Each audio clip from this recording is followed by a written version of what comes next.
Good afternoon, ladies and gentlemen.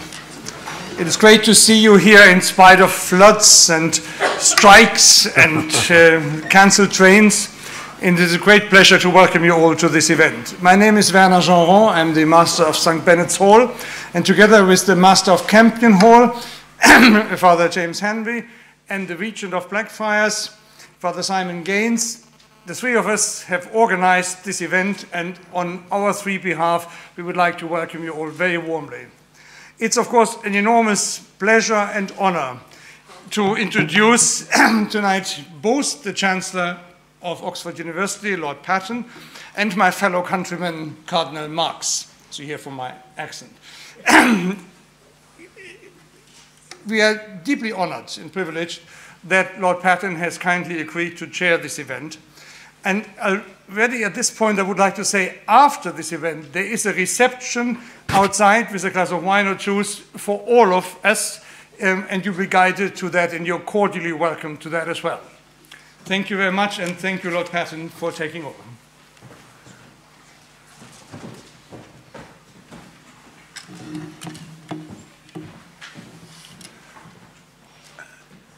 Your Eminence, Master, Your Graces, ladies and gentlemen. As you said, Master, we're all delighted, Your Eminence, that you managed to find a way through the biblical floods which invest our city in the Thames Valley and which threaten to drive divisions into a government which is normally a seamless whole.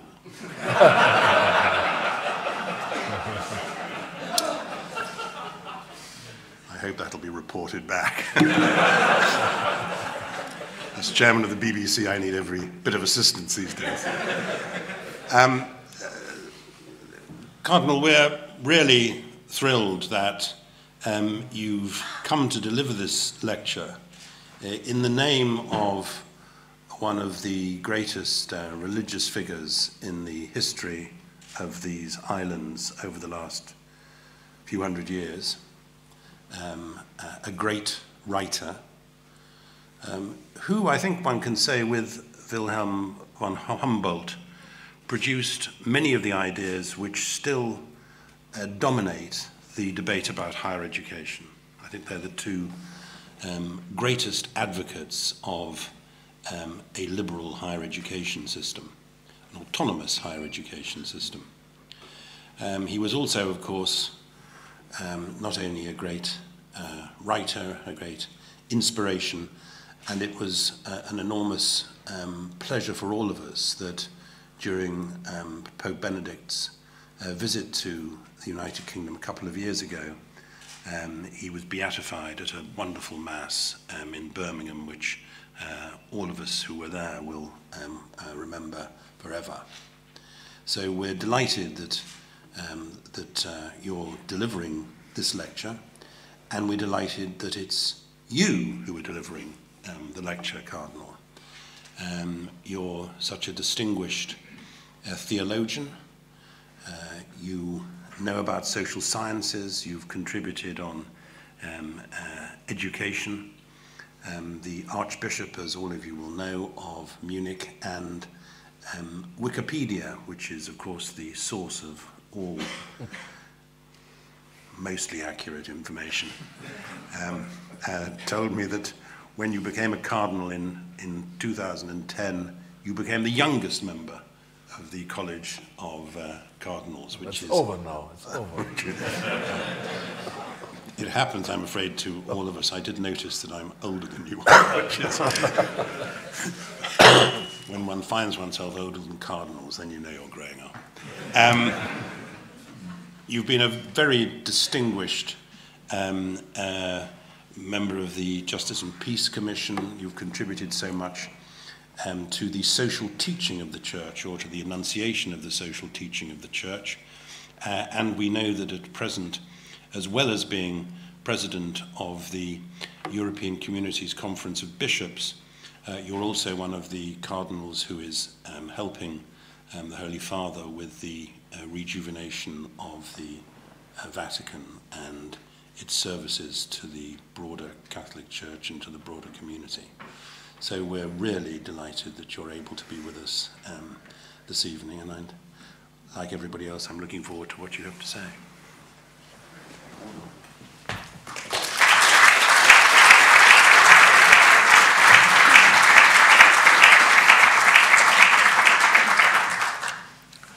Chancellor, Lord Patten,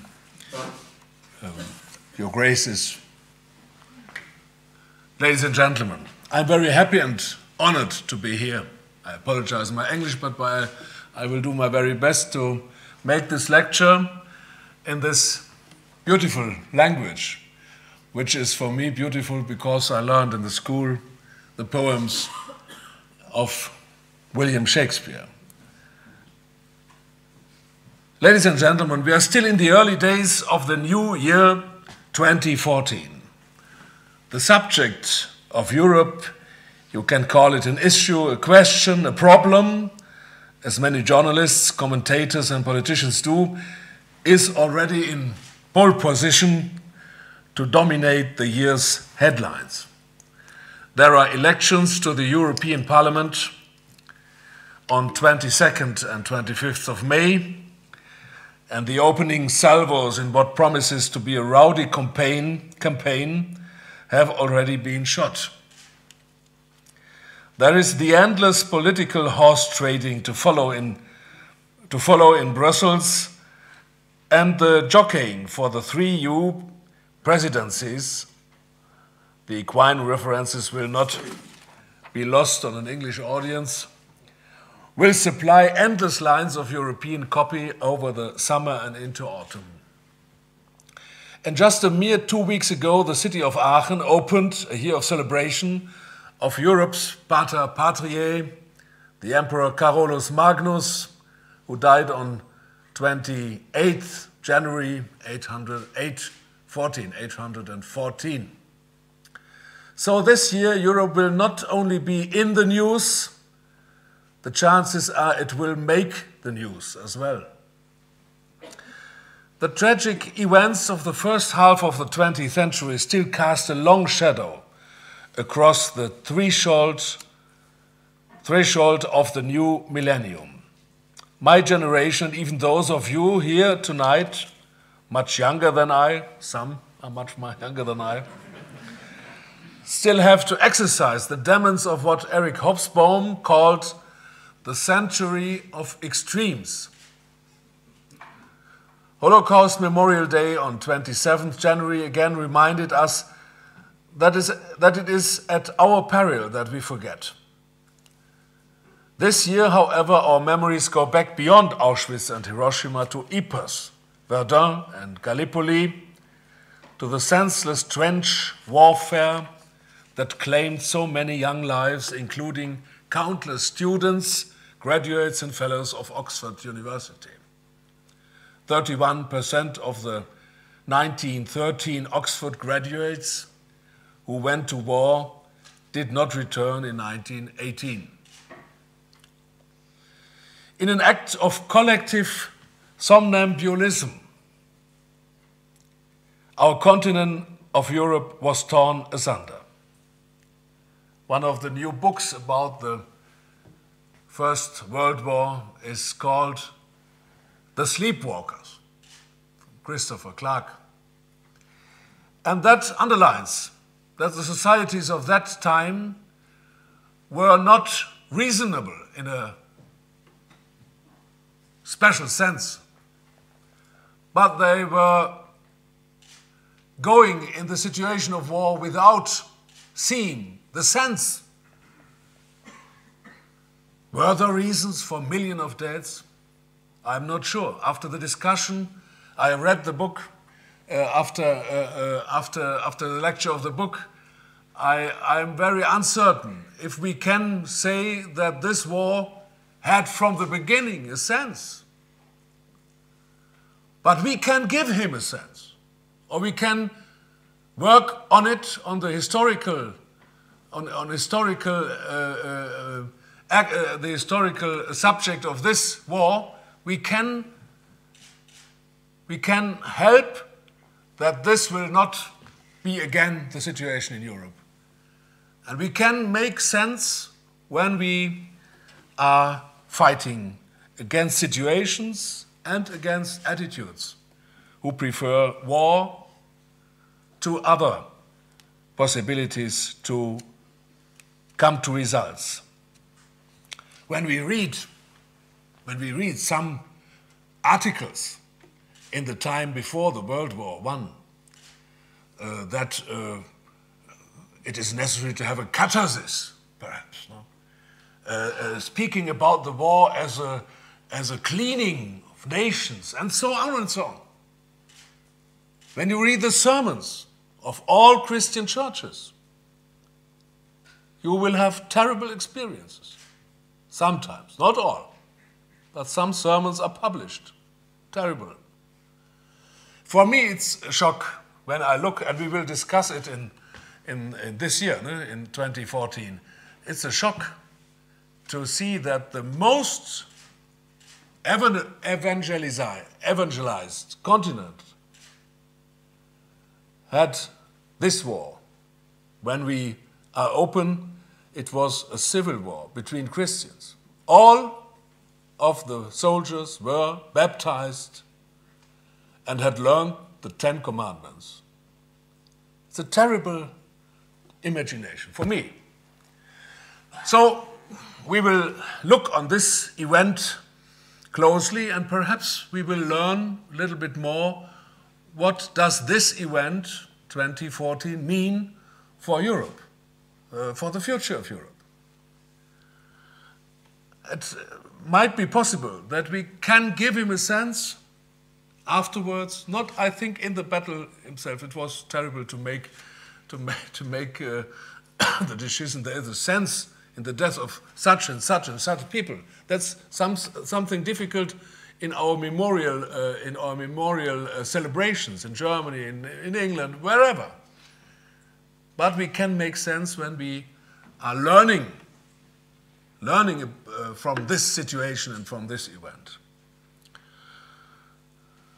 The poppies you wear so proudly in the UK, United Kingdom, each year on the occasion of Remembrance Day are a reminder that the battlefields of Europe are stained with the blood of those who died in this terrible, terrible civil war of Europe.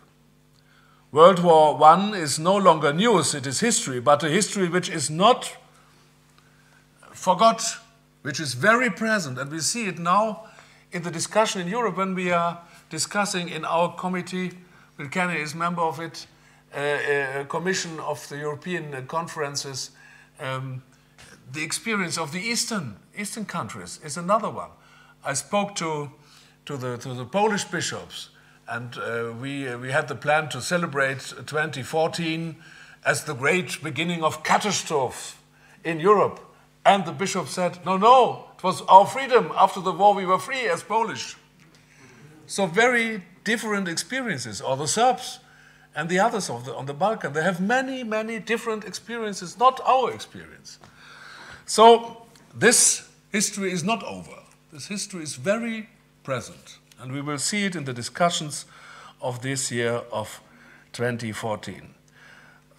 But I hope, I will show you a little later, I'm convinced that if we are to have an idea of Europe that will see us through the present challenges, it has to be aware of this history and to be aware of our past. It is not over. In German, it's the difference between Historie and Geschichte.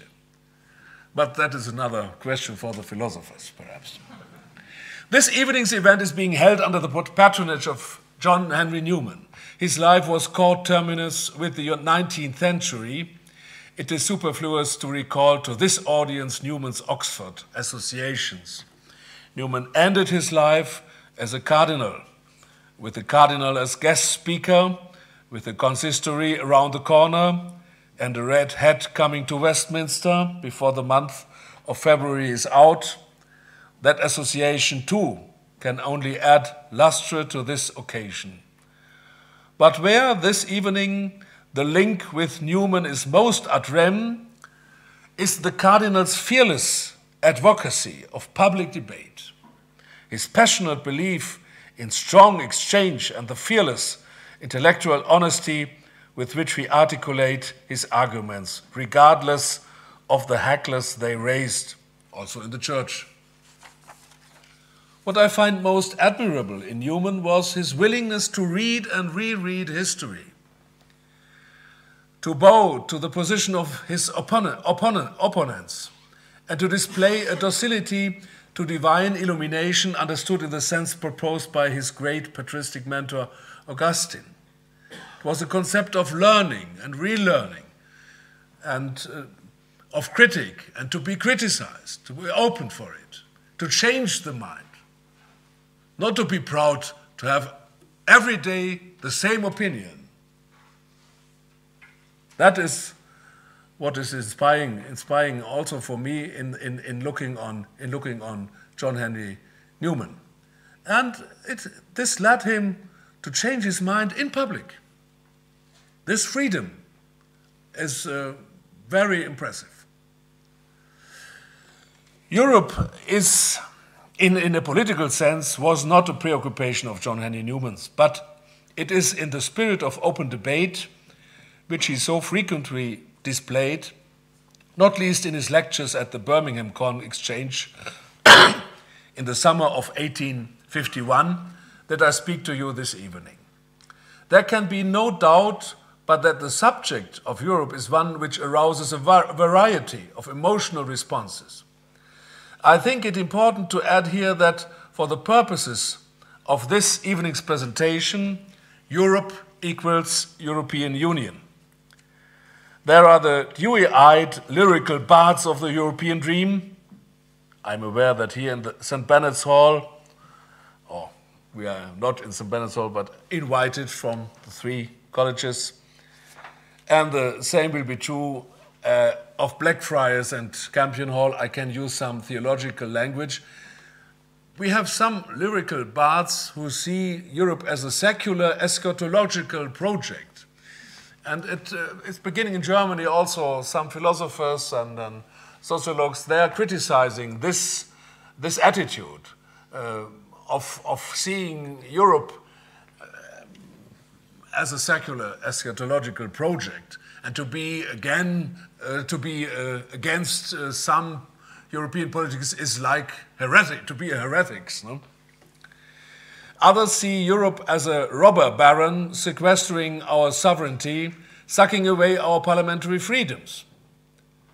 And the party activists who will be doorstepping neighborhoods during the election campaigns of 2014 and 2015 in the United Kingdom will find that when Europe is mentioned, eyes glaze over in boredom.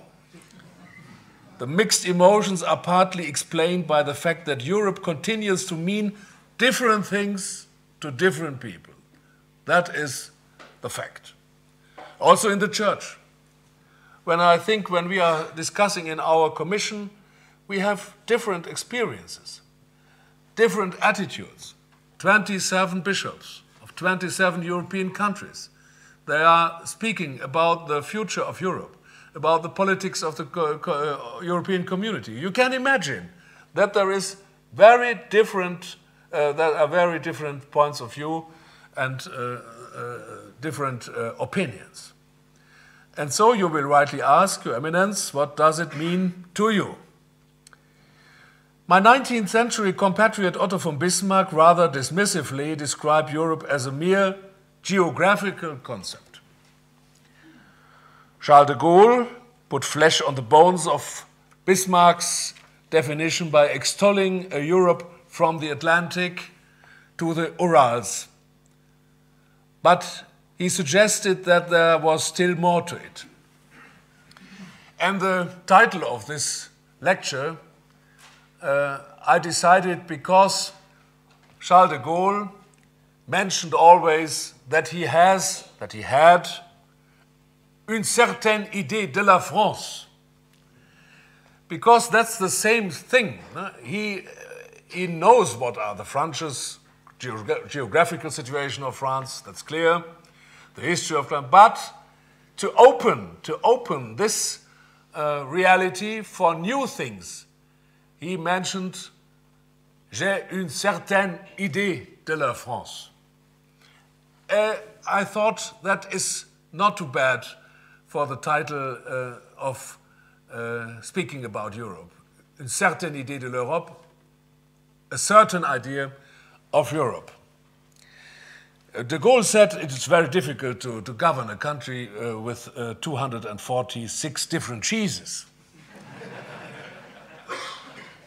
And so I can only imagine when we take it over now to Europe, that is much more difficult to bring together the diversity of Europe and to bring together the idea of Europe so that it will be accepted.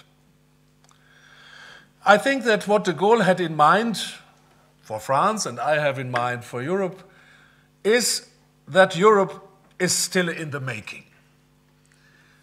Europe and the European Union has no real analogy. That is a great difficulty. So it is work in progress.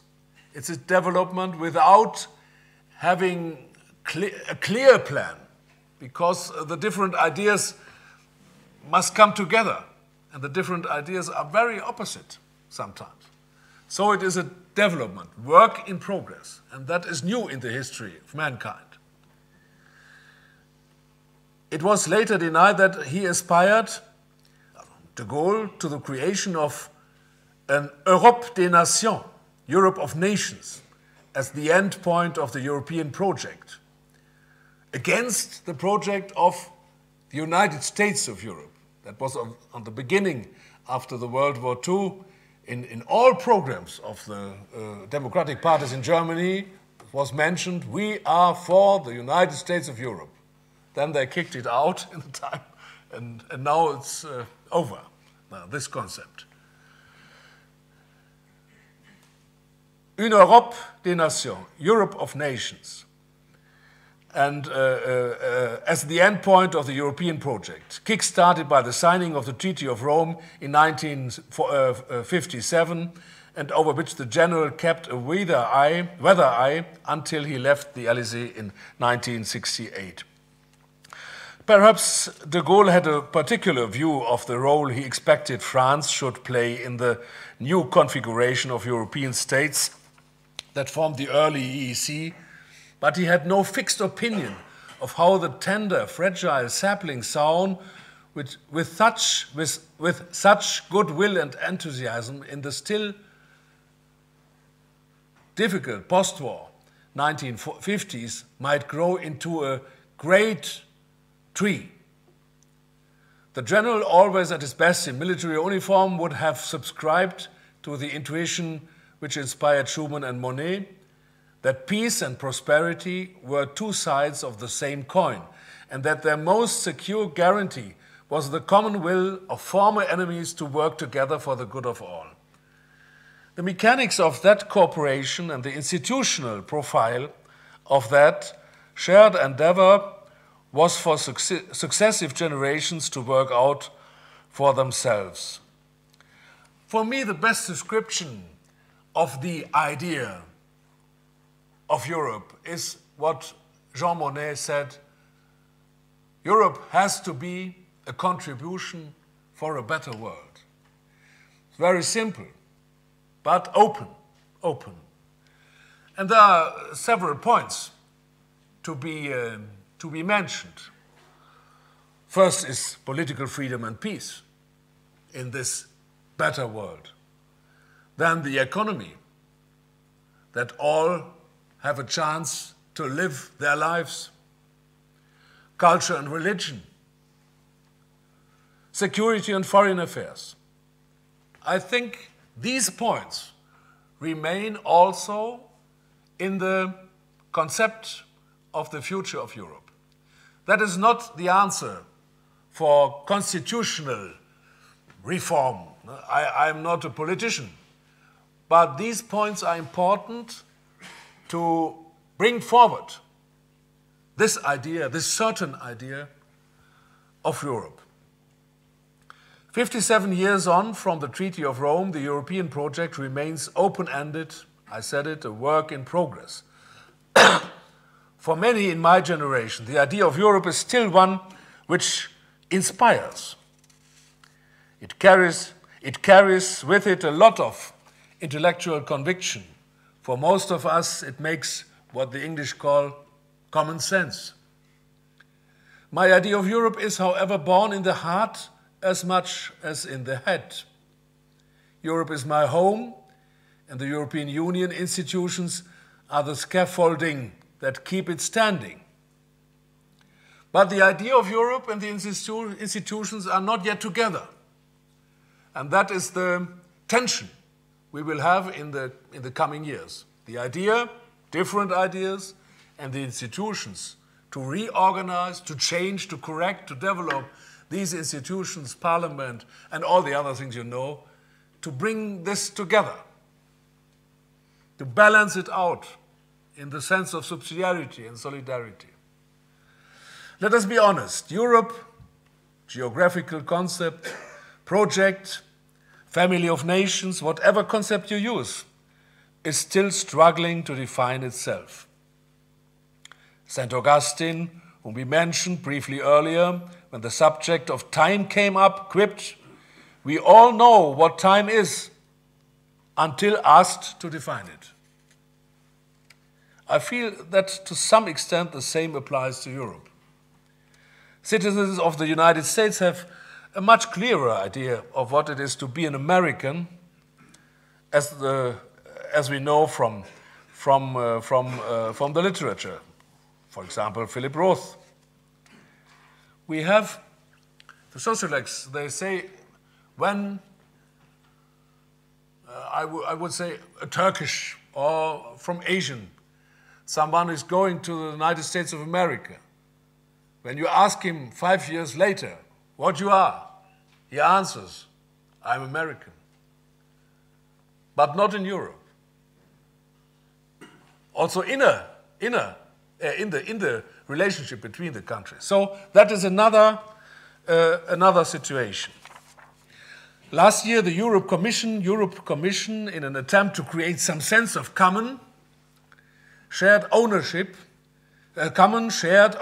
of the European project, designated 2013 the Year of the Citizen. It was not a success.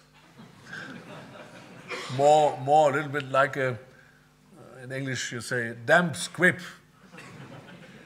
And the reason was that the new Europe, which arose from the ashes of World War II, does not have yet a convincing narrative. When we look on the history of nation, the nation is not a concept of the whole history we know. It's a young concept, not so old. No? But when we have this concept, it's important to have a community of common destiny. We have a common destiny in Europe. We had it. I talked about the wars, but that has not yet guided to the experience we are belonging together in the feeling of everyone. So there is a lack of convincing narrative. Grafting Europe's story onto the greater Christian story of incarnation, reconciliation, and redemption could give the former some of the meaning and sense of purpose it currently lacks and yet strives to possess. It is necessary a narrative about our common destiny to be a community of common destiny. The German sociologist Hans Joas said, when people come to, that's not written here, you see, when people come to common convictions or to values, to be convinced of values, what is the method, what is the way? And he said two things are necessary. One is a framework of interpretation, narratives, images, and so on, and the other, strong experiences. When they come together, you will find that people are convinced that they have changed perhaps their minds. No? And that is necessary also for Europe, to have these common narratives, common images, and strong experiences together. Not only on the level of politician, great politics, but also on the level of everyday life, of exchange of students, experience of being together. It's very important. Perhaps before sharing the ingredients of my certain idea of Europe, it is important for me as a Catholic bishop, currently president of the Commission of European Union Episcopal Conferences, to point out that no definition of Europe without acknowledging the Christian matrix as primus inter pares in the shaping of its identity holds any credibility, I think. Moreover, a Europe that does not protect, support, and promote Christian values, not because they are Christian, but because they are profoundly human, betrays its historical heritage and puts at risk the common good to which all the foundational treaties, Rome, Amsterdam, Lisbon, aspire. And so the role of the religion is very important.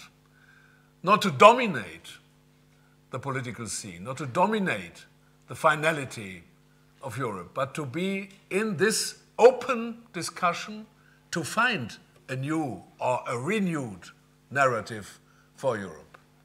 It's not possible without the great narratives of the Bible, of the history of the Christian faith. It would not be possible to find a radical new one, which is not linked together with the former narratives. I believe in a Europe in which the voice of Christian concern, particularly when it draws attention to the plight of those on the margins of our complex societies, and to the lot of those countless millions who seek refuge on our shores, needs to be heard, also in the world. In fact, thanks to Article 17 of the Lisbon Treaty, the right of the Church to speak to and enter into dialogue with, most often in harmony with our ecumenical partners, is underpinned in community law. And this treaty provision represents a welcome opportunity for the churches to share the wealth of their wisdom, not least the social doctrine of the Catholic Church, and their grassroots pastoral experience in helping the EU propose policies with solidarity as one of its indispensable pillars. And I think it's necessary that many of Christians are going in the political field. It's a lack of good politicians. We talked about it this morning. We are discussing about it. We have not the politicians who are working with the inspiration of the gospel in the political parties and in the European scene. And we have to give them formation in the social doctrine of the Church, also here in Oxford. I know that for a couple of years in the 1950s, St. Benet's Hall was home to a young Ampleforth monk, George Basilium, who read history at Oxford University. Later, as Cardinal Archbishop of Westminster, Basilium was president of CCEE, the umbrella council of bishops of the wider Europe, and he gave many moving addresses and sermons on the Christian roots of Europe and on the indispensable religious nucleus to the European identity. Perhaps you can publish these things, may be possible. Cardinal Newman was not alone in highlighting the Catholic benevolent disposition to the European project. Popes John Paul II and Benedict XVI insisted that the Church must be at the heart of any new Europe. It's not only to ask from the others, to look on us, but to be there, to be present. That's the problem. I am always very happy when I read in the great the great apostolic letter of John Paul II about Europe. After the Synod of Europe, I was present as an auxiliary bishop, Ecclesia in Europa, and in a very, very simple way, what is Europe? He said, Europe for me is openness. Very simple word, but very deep. Openness. Not to be closed, to be open for ideas, for people, for new knowledge, for new cultures, for diversity. And a famous conference of Cardinal Ratzinger when he was in Paris in 2000 at the Sorbonne, one of the famous phrases, I say it now by heart, when he said in this not very ecclesiastical scene, the Sorbonne, he said, what is the Christian faith? Christianity is reasonable enlightenment. That is strong, but we have to show it. And we have to show that the predication of the gospel is the most and was the most important enlightenment in Europe.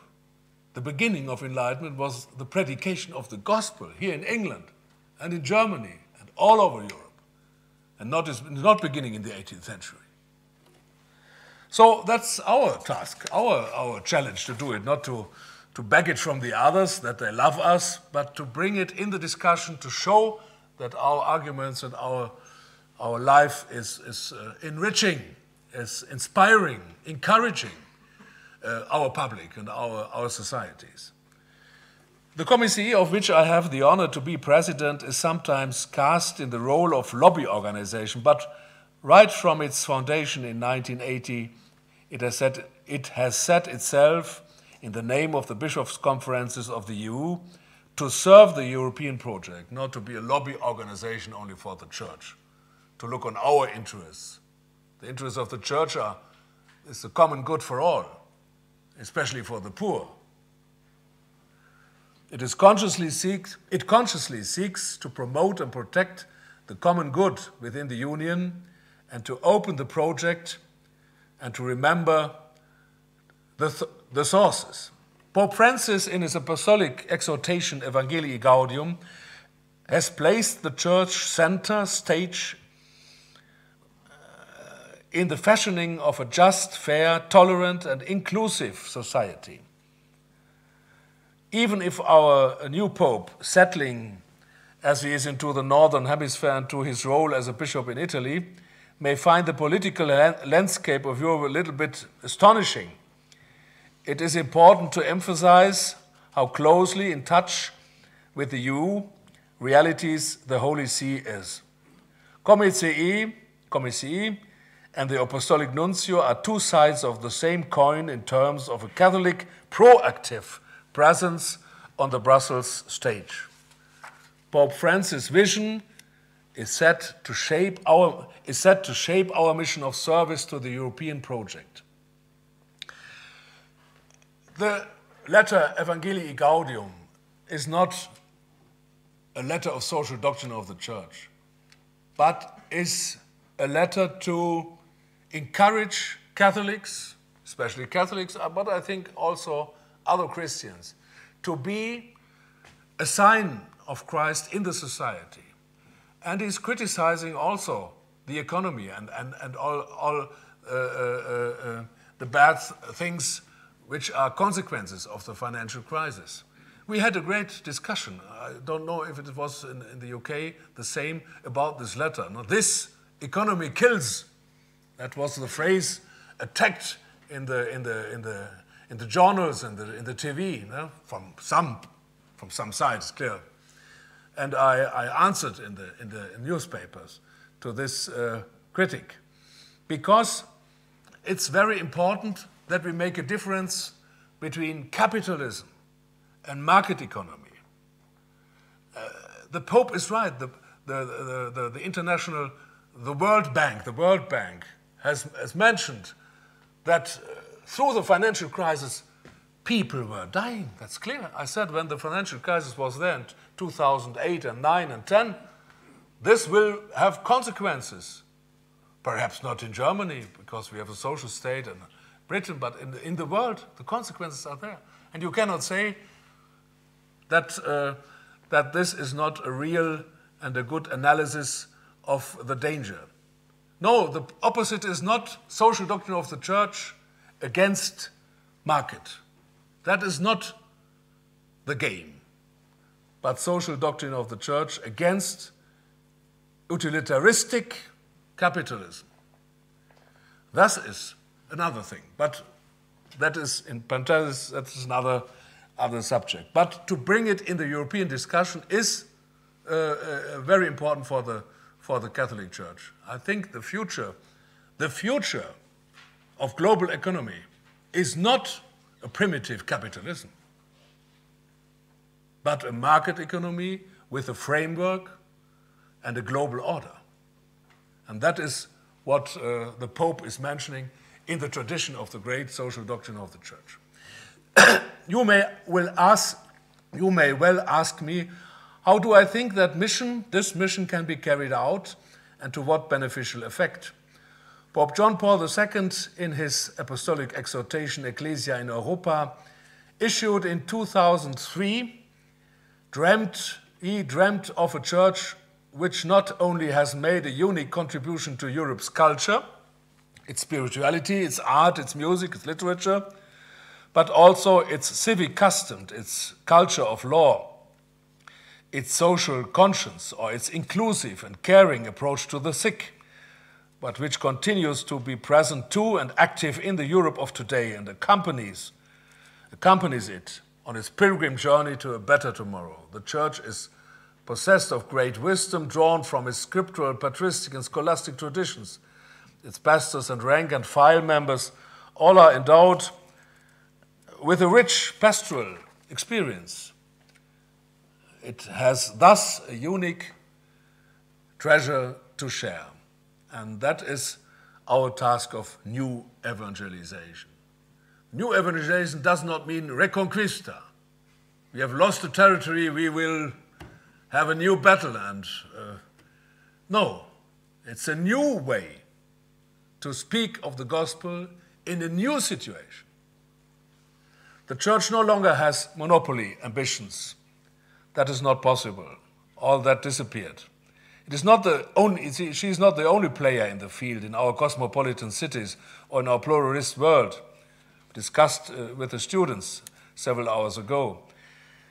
And yet the Church legitimately aspires to leave a Christian footprint on the new Europe.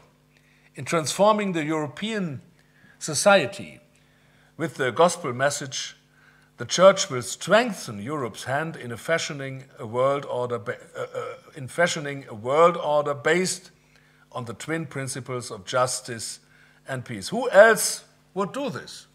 Where is the other party, the other association to do this in a global way? There's no other. So we have to do the job. We have the obligation to bring the gospel into society, not for us, not for the future of the Church. Our aim is not, how is the future, eminence, how is the future of the Church? That's not the question. What is the future of mankind without the gospel? That is the line, to think and to act. It is important that this service to the wider world order be tempered with humility. The perspicacious questions posed by the Austrian writer Joseph Roth in 1937 still holds true for us today. Quotation: "Why then do the European states claim for themselves the right to spread civilization and manners to different continents? Why not to Europe itself?" I think it's very good. In my opening observations, I recalled the commemoration in 2014 of World War I. My Europe is one which needs to be in perpetual touch with its history. And it is, however, the history of the 20th century. that claims our attention in contemplating our Europe. The more we know our history and understand how the past shaped the present, and in no part of the world is this more essential than in Europe, the clearer will be our vision of what remains to be done, and the more will we appreciate what has already been achieved. The acquis communautaire is no mere abstract technocratic concept, but rather the European house 3 generations have constructed through tireless negotiation, sacrifice, and the resolve to put the common good ahead of only national interest. And we discussed in our commission several times about our fear of re-nationalism, of thinking closer, of thinking only for the own nation. That will not be the future. But we will see, we have the discussion in this year in the campaigns that this will be a new order, a new tune. And we are discussing it in our conference. And it's not easy to find a common sense in the community of bishops. And it's clear, no? And so we will make a speech, a text for the elections in this year. I'm speaking to an audience drawn from the University of Oxford. Having emphasized how important knowledge of our history is, it is incumbent on me to salute the unique significance of the Oxford community of historians in helping us to hold up a mirror to ourselves in Europe. Perhaps even without knowing it, 3 generations of Oxford history dons have put their scholarship at the service of the European project. Richard Evans, currently Regius Professor of Modern History at Cambridge, who received his formation as historian in Jesus and St. Antony's College, Oxford, has provided the definitive 3-volume history of Nazi Germany. And in doing so has created a new school of people's history. Dennis Mack Smith, another Oxford don, became the historian of post-Risorgimento Italy, produced the most important biography of Mussolini, earning for himself the Great Order of Merit of the Italian Republic. And finally, the doyen of historians of Poland and author of the monumental 1996 1-volume History of Europe, Norman Davies, is also an Oxford man, pupil of the most famous and controversial of all 20th century Oxford historians, A.G.P. Taylor at Magdalen. I find myself in complete disagreement with both Voltaire and Gibbon, who dismissed history as little more than the register of crimes, follies, and misfortunes of mankind. I much prefer to associate myself with the view of the great Beda Venerabilis. He took, and he said, I quote, "If history records good things of good men, the thoughtful hearer is encouraged to imitate what is good. We will never value the achievements of the European project unless, through the prism of our historical scholarship, we realize the price at which its successes were purchased." But I add, it is difficult to learn from history from books without experience.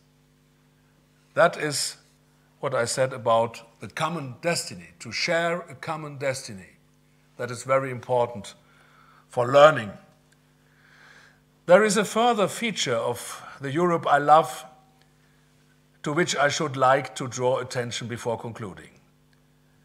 The Europe we know through travel, literature, music, and for some, I imagine in this room, through living in different parts of the continent as an Erasmus, perhaps an Erasmus exchange student, multinational executive, seminarian in Rome, or migrant worker, the experience is one of immense diversity. The diversity can be superficial and can stretch from folk dancing to national costume or liquor licensing laws, or it can profoundly shape the way we live in different parts of the Union, from legal systems, common law, or the Code Napoleon, to social welfare provision, or the different church-state relations. I think unity, also from the point of the philosophy, is not the aim, not the issue. Diversity, unity in diversity, but not the unity alone is positive. That's not true. That's a false understood Platonic view. Certainly between Kirkenes and Cadiz, or between Gibraltar and Vilnius, there is a lot of diversity. This is a great richness of Europe, and it is something I treasure. I enjoy it, and I believe it is a consequence of being free. Where is freedom, there is diversity, pluralism, many decisions, different decisions, must be. Where freedom is diversity. I alluded earlier to the important principle of solidarity, but for me, the principle of subsidiarity, which underpins and safeguards the diversity I cherish, is equally important. They are both together. You cannot have the one principle of the Catholic social doctrine without the other. This is together. I feel I have highlighted some of the values which unite the European citizens of today and which form the leitmotif of the European project moving forward, which can be part of the certain idea of Europe. For example, the respect for human life from the moment of conception to the hour of natural death, a sustainable interaction with God's creation and sensitivity to the environment, democracy and the rule of law, a greater commitment to distributive justice, and another Christian ingredient of vital importance, and with land around the corner, not far from most of our minds, a culture of restraint. But a symbiotic unity must be capable of allowing diversity to flourish. I'm not sure whether or not this personal take on the subject of Europe and this certain idea of the virtues of the European project, and I make no apologies for flagging up what I see as its virtues, answers the question currently being debated in the Agora 2014. Nor can I pretend that the Catholic Church has a definitive answer to the questions which still probably linger in your minds. But what the Church has to do is to encourage people to work on these questions and to find answers, and not to be fearful, to be encouraging and to be a community of hope. Do we live well enough? The questions are, do we live well enough alone and keep the EU as it is? Do we strive toward ever deeper union between the member states? Or do we take a step back and content ourselves with a free trade area? These questions are all being asked across the Union, and particularly perhaps in the UK, and in the Catholic community, in the Christian communities.